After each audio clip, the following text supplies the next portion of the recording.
ఈరోజు తెలంగాణ రాష్ట్రంలో విద్యా సంస్థల యొక్క పేర్ల మార్పిడి కొనసాగుతోంది. తెలుగు ప్రజలకు ప్రత్యేక రాష్ట్రం కావాలని ఉద్యమించి అసూలు బాసిన పొట్టి శ్రీరాములు విశ్వవిద్యాలయాన్ని సురవరం ప్రతాపరెడ్డి విశ్వవిద్యాలయంగా పేరు మార్చారు. పొట్టి శ్రీరాములు విశ్వవిద్యాలయం ఇక మీదట ఆంధ్రప్రదేశ్కు పరిమితం అవుతుందనేది తెలంగాణ ప్రభుత్వ వాదన. అందుకనే పేరు మార్చాల్సి వచ్చిందని ప్రకటించారు.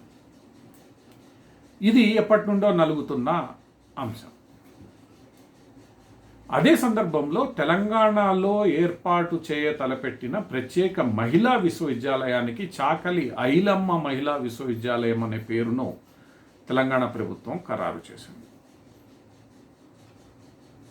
దీంతో పాటు ఏవైతే సినిమా పరిశ్రమకు సంబంధించిన అవార్డులు ఉన్నాయో ఆ అవార్డుల యొక్క పేరును కూడా సినిమా పరిశ్రమకు ఏమాత్రం సంబంధం లేని గద్దర్ పేరుతో గద్దర్ అవార్డులుగా ఉంటాయని కూడా ఇటీవల తెలంగాణ ప్రభుత్వం స్పష్టం చేసింది. ఇలా ఒకదాని తర్వాత ఒకటి గత 10 ఏళ్లలో కొనసాగుతున్న ఈ విద్యా సంస్థలు కావచ్చు, ఇటువంటి వ్యవహారాలు కావచ్చు, వీటిల్ని కొత్త పేర్లు పెడుతూ ముందుకు తీసుకెళ్లాలని, ఈ కొత్త పేర్లతో వాటిని పిలవాలని తెలంగాణ ప్రభుత్వం నిర్ణయం తీసుకోవడం పట్ల ఈరోజు రాష్ట్రంలో భిన్నాభిప్రాయాలు వ్యక్తమవుతున్నాయి.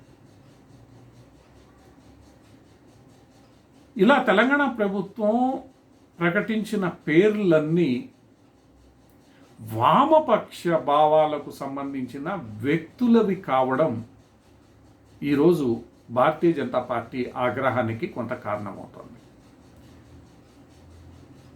తెలంగాణలో ఎందరో మేధావులు ఉన్నారని, ఎందరో మహనీయులు ఉన్నారని, వాళ్ళందరినీ కాదని కేవలం వామపక్ష భావాలకు సంబంధించిన వారి పేర్లని ఎంపిక చేసి ఈరోజు తెలంగాణ ప్రభుత్వం పయనిస్తున్న తీరు సరిగ్గా లేదని భారతీయ జనతా పార్టీ విమర్శిస్తోంది.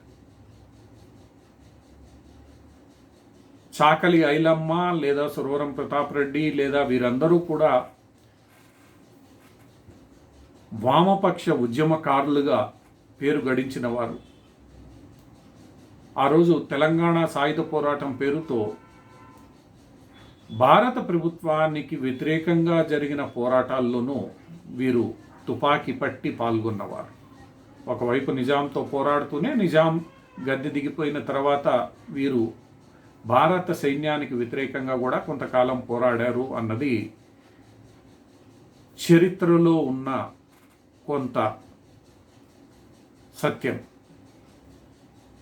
దీనిపై భిన్నాభిప్రాయాలు ఉన్నప్పటికీ ఇలా తెలంగాణ ప్రభుత్వం వరుసగా ఏవైతే తెలంగాణ ప్రభుత్వంలోని ప్రతిష్టాత్మక విద్యా సంస్థలకు పేర్లు పెడుతోందో, సినిమా రంగానికి సంబంధించిన అవార్డులకు పేరు పెట్టిందో, వీళ్ళందరూ ఒకటే సిద్ధాంతానికి సంబంధించిన వారు కావడం మిగిలిన సిద్ధాంతాలను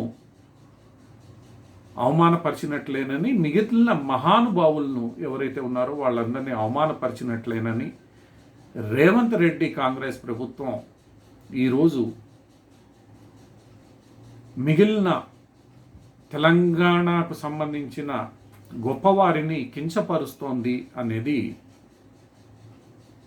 ఒక అభిప్రాయం మేధావుల్లో నెలకొని ఉంది. ఏది ఏమైనప్పటికీ గత 10 ఏళ్లుగా నలుగుతున్న ఈ అంశం ఈరోజు ఒక కొలిక్కి రావడం, అయితే కొలిక్కి వచ్చే సందర్భంలో రేవంత్ రెడ్డి ప్రభుత్వం తీసుకుంటున్న నిర్ణయాలు కొంత వివాదాస్పదం అవుతూ ఉండడం చర్చనీయాంశంగా మారుతోంది. ఇప్పటికే కాంగ్రెస్ పార్టీని అర్బన్ నక్సల్స్ టేక్ ఓవర్ చేస్తున్నారన్న విమర్శలు వస్తున్న నేపథ్యంలో ఈరోజు రేవంత్ రెడ్డి తీసుకుంటున్న నిర్ణయాలకు ఈ ఆరోపణలను సమర్థించే రీతిలో ఉన్నాయని, భారతీయ సంస్కృతి సాంప్రదాయాలను కించపరిచే పద్ధతిలో సాగుతున్నాయనేది ఈరోజు మేధావుల్లో కొంతమందిలో ఉన్న అభిప్రాయం, విశ్లేషణ. ఏది ఏమైనప్పటికీ రాబోయే రోజుల్లో ఈ పేర్లు పెట్టే కార్యక్రమం ఏ దిశగా సాగుతుంది తెలంగాణ ప్రభుత్వం? ఇలానే కొనసాగుతూ కాంగ్రెస్ పార్టీలో లేదా కాంగ్రెస్ పార్టీని సెమీ వామపక్ష పార్టీగా మారుస్తుందా, లేదా నిజమైన తెలంగాణ ప్రతీకలను గుర్తించి వారికి తగిన గుర్తింపు ఇస్తుందా? వేచి చూడాలి.